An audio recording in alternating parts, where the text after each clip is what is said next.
नमस्कार। देश को सोमवार का इंतजार है जब गुजरात और हिमाचल के चुनाव के नतीजे आएंगे। हालांकि एग्जिट पोल की माने तो दोनों राज्यों में बीजेपी को बड़ी जीत मिलती दिखाई दे रही है। हालांकि चुनाव नतीजे आने से पहले कांग्रेस को नया अध्यक्ष मिल गया है। आज राहुल गांधी ने कांग्रेस के नए अध्यक्ष के रूप में कमान संभाल ली है। सोमवार को नतीजे आने वाले हैं और ये पहली परीक्षा है राहुल गांधी की अध्यक्ष पद संभालने के बाद।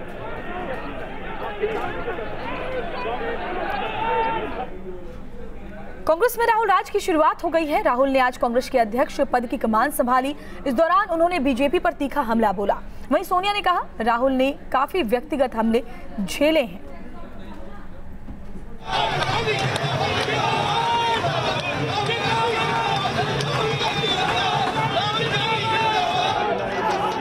राहुल के हाथ कांग्रेस की कमान। राहुल बने कांग्रेस के नए अध्यक्ष। मां सोनिया ने दी कांग्रेस अध्यक्ष बनने की बधाई। ये पटाखे, ये मिठाइयां, ये नाच गाना कांग्रेस के नए अध्यक्ष की ताजपोशी की खुशी में है। राहुल गांधी ने कांग्रेस अध्यक्ष के रूप में कमान संभाल ली है। पार्टी ऑफिस में चुनाव अधिकारी एम रामचंद्रन ने राहुल को सर्टिफिकेट प्रदान किया। राहुल प्रेसिडेंट पोस्ट संभालने वाले नेहरू गांधी परिवार के छठे सदस्य हैं। सोनिया गांधी 19 साल तक कांग्रेस की प्रेसिडेंट रही और राहुल 2013 में पार्टी के उपाध्यक्ष बने थे। राहुल गांधी ने कांग्रेस अध्यक्ष पद की कमान संभालते ही बीजेपी पर तीखा हमला किया। बीजेपी के लोग पूरे देश में आग और हिंसा को फैलाने की कोशिश कर रहे हैं और इसको रोकने के लिए पूरे देश में सिर्फ एक शक्ति है, वो है कांग्रेस पार्टी का प्यारा कार्यकर्ता और नेता। वो तोड़ते हैं, हम जोड़ते हैं। वो आग लगाते हैं, हम बुझाते हैं। वो गुस्सा करते हैं, हम प्यार करते हैं। ये फर्क है हम में और उनमें। इससे पहले सोनिया गांधी ने राहुल को कांग्रेस अध्यक्ष बनने की बधाई दी। सोनिया ने कहा कि राहुल ने काफी व्यक्तिगत हमले झेले हैं। राहुल मेरा बेटा है, उसकी तारीफ करना मुझे उचित नहीं लगता, मगर मैं इतना जरूर कहूंगी कि बचपन से ही उसने हिंसा का अपार दुख झेला था, लेकिन राजनीति में आने पर उसने एक ऐसे भयंकर व्यक्तिगत हमले का सामना किया जिसने उसको और भी निडर और मजबूत दिल का इंसान बनाया। कांग्रेस के लिए ये जश्न का दिन है और ये खुशी और बड़ी हो सकती है अगर 18 तारीख को गुजरात के नतीजे उसकी झोली में गिरते हैं। Team news nation. गुजरात में किसकी सरकार बनेगी ये 18 दिसंबर को पता चल जाएगा। हालांकि एग्जिट पोल में बीजेपी बड़ी जीत दर्ज कर रही है और अगर ऐसा होता है तो बीजेपी के लिए इसके क्या मायने होंगे, इस रिपोर्ट में देखिए।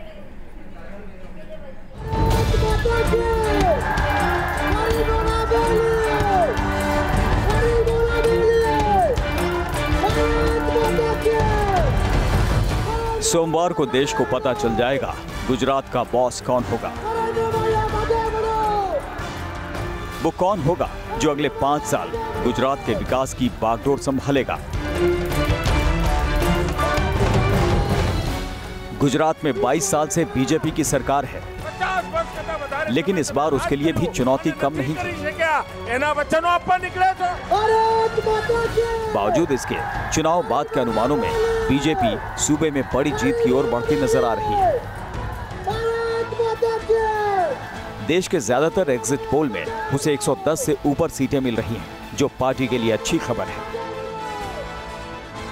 हालांकि बीजेपी खुद 150 प्लस के मिशन के साथ चुनाव लड़ रही थी, लेकिन अगर चुनाव नतीजों में बीजेपी को 130 के करीब भी सीटें मिलती हैं तो इसे बड़ी जीत माना जाएगा और उसके कई मायने होंगे, कई मकसद होंगे और बड़ा असर होगा।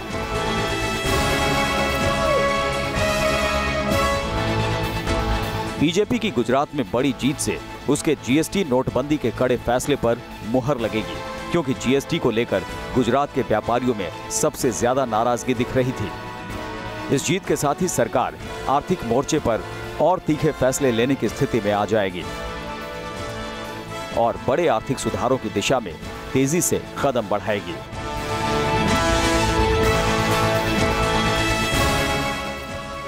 बीजेपी की जीत से साबित हो जाएगा कि विपक्ष एकजुट नहीं है। प्रचंड जीत की स्थिति में विपक्ष भी मान लेगा कि बीजेपी का मुकाबला करना है तो 1977 जैसी विपक्षी एकता तैयार करनी होगी।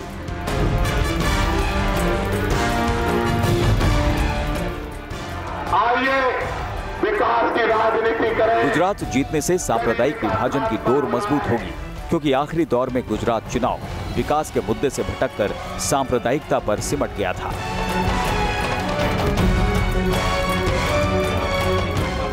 बड़ी जीत से बीजेपी पर संघ का प्रभाव और घटेगा। मोदी शाह का रुतबा बढ़ेगा। संगठन सरकार में मन मुताबिक बदलाव आसान होंगे। ये वो तमाम बिंदु हैं जो बीजेपी की गुजरात में बड़ी जीत पर टिके हुए हैं। और अगर गुजरात में बीजेपी करिश्मा नहीं कर पाती है तो जाहिर है देश की राजनीति से ज्यादा गहरा असर पार्टी के अंदर पड़ेगा। बीजेपी में संघ का दखल बढ़ेगा। संगठन सरकार की नीति और टीम में बदलाव होगा। इतना ही नहीं, अमित शाह की चाणक्य वाली छवि पर प्रश्न चिन्ह लगना भी तय है। Team news nation. Exit poll के नतीजों को देखकर लग रहा है कि ब्रांड मोदी का जलवा कायम है, खासतौर से गुजरात में। जिस तरह बीजेपी की प्रतिष्ठा दांव पर लगी हुई थी, उसको देखते हुए पीएम मोदी ने जिस तरह चुनाव की कमान संभाली और जिस तरह एग्जिट पोल के नतीजे आए, उसे देखकर यही लगता है कि ब्रांड मोदी को हराना किसी भी पार्टी के लिए फिलहाल आसान नहीं है। भारत माता की। नरेंद्र मोदी सियासत का वो चेहरा जिसकी चमक हर चुनाव के साथ बढ़ती जा रही है। हर सियासी जंग के बाद ये योद्धा एक और फतह के साथ अपना कद बढ़ाता जा रहा है। गुजरात के रास्ते दिल्ली का सफर तय करने वाले मोदी के गुजरात मॉडल को चुनौती देना मुश्किल होता जा रहा है। एग्जिट पोल के नतीजों से भी ब्रांड मोदी मजबूत होता नजर आ रहा है। तमाम एग्जिट पोल में बीजेपी के जीत के दावे किए जा रहे हैं। न्यूज नेशन के एग्जिट पोल में भी गुजरात में कमल खिलने के आसार हैं। बीजेपी को 135 से लेकर 139 सीटें मिलने के आसार नजर आ रहे हैं, तो वहीं कांग्रेस को 42 से लेकर 46 सीटें मिल सकती हैं। अन्य के खाते में 0 से 2 सीटें तक जा सकती हैं। एग्जिट पोल से बीजेपी उत्साहित है। पार्टी नेता इसे प्रधानमंत्री मोदी का करिश्मा बता रहे हैं। लेकिन जो एग्जिट पोल के नतीजे हैं वो बता रहे हैं कि गुजरात की जनता ने आदरणीय नरेंद्र मोदी जी के नेतृत्व में पूर्ण विश्वास व्यक्त किया है। चुनावी दंगल में मोदी न सिर्फ पार्टी के चेहरे रहे, बल्कि गुजरात और हिमाचल में स्टार प्रचारक की जिम्मेदारी भी उन्होंने संभाली। पार्टी ने मोदी के क्रेज को भुनाने के लिए धुआंधार चुनाव प्रचार का कार्यक्रम रखा। गुजरात में नरेंद्र मोदी ने 34 चुनावी रैलियों को संबोधित किया। इस दौरान उन्होंने 28,119 किलोमीटर की यात्रा की। चुनाव प्रचार के दौरान ही उन्होंने 5 मंदिरों का दौरा किया। इससे अलग मोदी का चुनावी रथ आक्रामक अंदाज में विरोधियों पर वार करता हुआ आगे बढ़ता रहा। आ कांग्रेसना जवाबदार नेता सलमान निजामी जे અત્યારે ગુજરાતમાં વોટ માંગે છે, તમને બધાને હરાવવા માટે અહીં ઉતરી પડ્યા છે, એ શું પૂછે છે? એ કહેજે મોદી बताओ तुम्हारा बाप कौन है, तुम्हारी माँ कौन है। भाइयों बहनों, આપણે કોઈ દુશ્મનને પણ આવી ભાષા બોલીએ છીએ કોઈ દિવસ? કોઈને બોલીએ છીએ? તારા બાપ કોણ છે, તારી માँ કોણ છે, આ ભાષા બોલીએ છીએ? अगर एग्जिट पोल की तरह ही 18 दिसंबर के नतीजे भी रहे तो ये जीत मोदी के लिए गुजरात की जनता का बड़ा गिफ्ट होगा। आरक्षण की आग, दलितों का विरोध प्रदर्शन और कांग्रेस के धुआंधार प्रचार का बीजेपी के पास एक ही जवाब रहा, और वो थे पार्टी के तुरप के इक्के और brand Narendra Modi. Team news nation. सबका साथ और सबका विकास के मूल नारे के पथ पर चलने वाली बीजेपी जब गुजरात के चुनावी जंग में उतरी तो लड़ाई के नारे खुद ब खुद बदलते गए। चुनावी मुद्दा तय करने में विपक्ष बीजेपी पर हावी रहा, लेकिन अंत तक पीएम मोदी ने मुद्दों की ऐसी कलाबाजियां दिखाई कि कांग्रेस चित हो गई।